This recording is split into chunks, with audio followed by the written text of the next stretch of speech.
నమస్తే, welcome to speed news.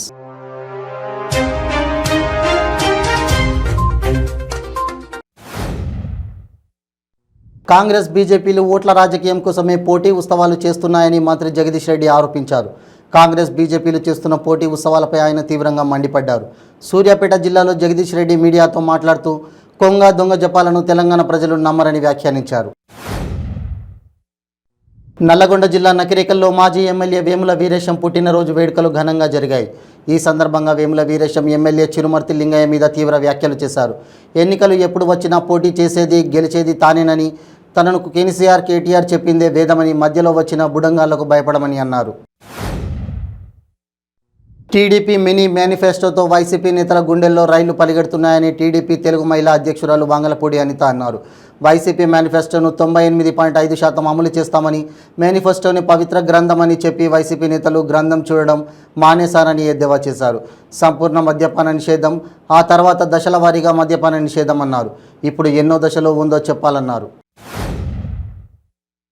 Tirumala శ్రీవారిని సినీ ప్రముఖులు దర్శించుకున్నారు. వీఐపీ ప్రారంభ విరామ దర్శన సమయంలో మంచు మోహన్ బాబు, దగ్గుబాటి అభిరామ్, నటి సంగవి స్వామివారి సేవలో పాల్గొన్నారు. టీటీడీ ఆలయ అధికారులు వీరికి స్వాగతం పలికి దర్శన ఏర్పాట్లు చేశారు. దర్శన అనంతరం వీరికి రంగనాయకుల మండపంలో వేద పండితులు వేదాశీర్వచనం చేసి శ్రీవారి తీర్థ ప్రసాదాలను అందజేశారు. బీసీలకు గుర్తింపు ఇచ్చింది తెలుగుదేశం పార్టీ మాత్రమే అని మహానాడులో ప్రకటించిన మేనిఫెస్టోలో బీసీలకు ప్రత్యేక రక్షణ చట్టం తీసుకువస్తామని మాజీ ముఖ్యమంత్రి తెలియజేశారని గూడూరు తెలుగుదేశం పార్టీ పట్టణ అధ్యక్షులు పులిమి శ్రీనివాసులు వెల్లడించారు. గూడూరు పట్టణంలోని తెలుగుదేశం పార్టీ కార్యాలయంలో బీసీ నాయకులు జ్యోతిరావు పూలే, ఎన్టీఆర్ మరియు చంద్రబాబు నాయుడు చిత్రపటాలకు పాలాభిషేకం నిర్వహించారు. అప్పుడే పుట్టిన శిశువులను ఎక్కడో ఓ చోట వదిలేసి వెళ్ళిపోవడం, చెత్తకుప్పలో వేసేయడం లాంటి ఘటనలు జరుగుతూనే ఉంటాయి. తాజాగా ఇప్పుడు ప్రకాశం జిల్లాలోని ఓ మాతృమూర్తి తనకు పుట్టిన మగ శిశువును సంచిలో కట్టి వదిలిపెట్టి వెళ్లడం కలకలం రేపుతోంది. గిద్దలూరు తహసీల్దార్ కార్యాలయం ప్రాంగణానికి వచ్చిన ఓ తల్లి తనకు అప్పుడే పుట్టిన ఓ మగ శిశువుని సంచిలో కట్టేసి అక్కడి నుంచి వెళ్ళిపోయింది. రాష్ట్రంలో వైసీపీ ప్రభుత్వం 4 ఏళ్ల పాలనపై 55 అభియోగాలతో కూడిన ప్రజా ఛార్జ్ షీటును త్వరలో ప్రజల ముందు ఉంచనున్నట్లు కాపు సంక్షేమ సేన అధ్యక్షుడు మాజీ ఎంపీ చేగొంటి హరి రామజోగయ్య తెలిపారు. తన 55 ఏళ్ల రాజకీయ ప్రస్థానంలో ప్రజలు అనేక విధానాలుగా తనను ఆదరించారని, వారి సంక్షేమం కోసం ఈ ప్రజా ఛార్జ్ షీట్ను త్వరలో ఓ ప్రముఖ రాజకీయ నాయకుడి చేతుల మీదుగా విడుదల చేస్తానని తెలిపారు.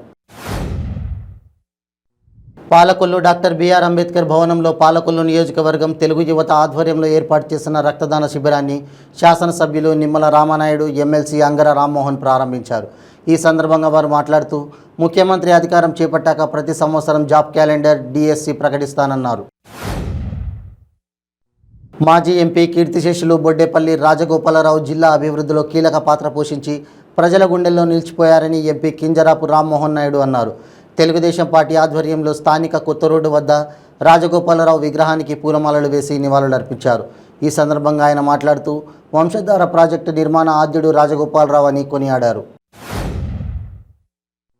సిద్దిపేట జిల్లా సిద్దిపేట శివారు మందపల్లి నుంచి రైల్వే ట్రాక్ లైన్ పనులు రాష్ట్ర ఆర్థిక, వైద్య, ఆరోగ్య శాఖ మంత్రి హరీష్ రావు క్షేత్రస్థాయిలో పరిశీలించారు. ఆయన వెంట జిల్లా కలెక్టర్ ప్రశాంత్ జీవన్ పాటిల్, రైల్వే శాఖ deputy chief engineer Santosh Kumar, assistant executive engineer Somaraju, senior section engineer Janardhan Babu, Siddipet RDO Ramesh Babu, ఇతర అధికార యంత్రాంగం ఉన్నారు. బీసీ కులాల వారికి అసలైన స్వాతంత్రం స్వర్గీయ నందమూరి తారక రామారావుతోనే సాధ్యమైందని పాలకొల్లు ఎమ్మెల్యే నిమ్మల రామానాయుడు అన్నారు.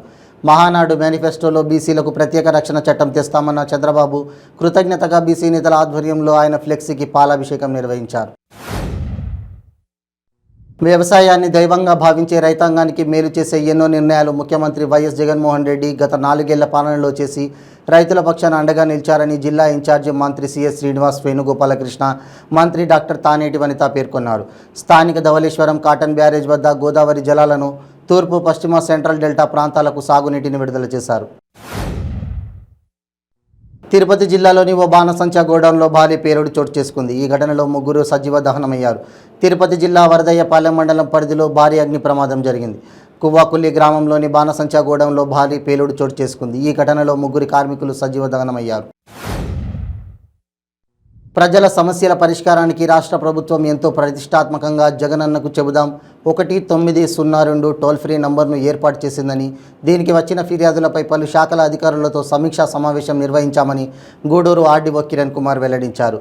గూడూరు పట్టణంలోని సబ్ కలెక్టర్ కార్యాలయంలో ఆర్డీఓ కిరణ్ కుమార్ ఆధ్వర్యంలో ఈ సమస్యలపై అధికారులతో చర్చించారు. ఢిల్లీలో నిరసన తెలియజేస్తున్న మహిళా రెజ్లర్లపై పోలీసుల అమానుష చర్యను నిరసిస్తూ ప్రజా సంఘాల ఆధ్వర్యంలో నెల్లూరు ఏసీ స్టేడియంలో సంతకాల సేకరణతో పాటు నిరసన కార్యక్రమాన్ని నిర్వహించారు. రెజ్లర్లపై లైంగిక ఆరోపణలు ఎదుర్కొంటున్న బీజేపీ ఎంపీ బ్రిజ్ భూషణ్ వెంటనే ఎంపీ సభ్యత్వాన్ని నుంచి తొలగించాలని వారు డిమాండ్ చేశారు.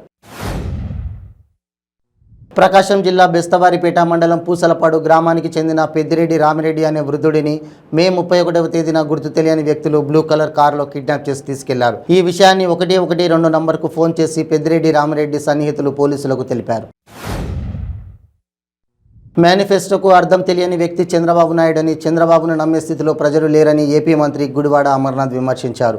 శ్రీ వెంకటేశ్వర స్వామి వారిని దర్శించుకొని ఆశీస్సులు పొందారు. దర్శనానంతరం వీరికి ఆలయ రంగనాయకుల మండపంలో వేద పండితులు వేదాశీర్వచనం అందించగా ఆలయ అధికారులు పట్టువస్త్రంతో సత్కరించి స్వామివారి తీర్థ ప్రసాదాలు అందజేశారు. కుటుంబ పాలనే పరమావధిగా నాడు టీడీపీ నేడు వైసీపీ వ్యవహరిస్తున్నాయని బీజేపీ నేత విష్ణువర్ధన్ రెడ్డి అన్నారు.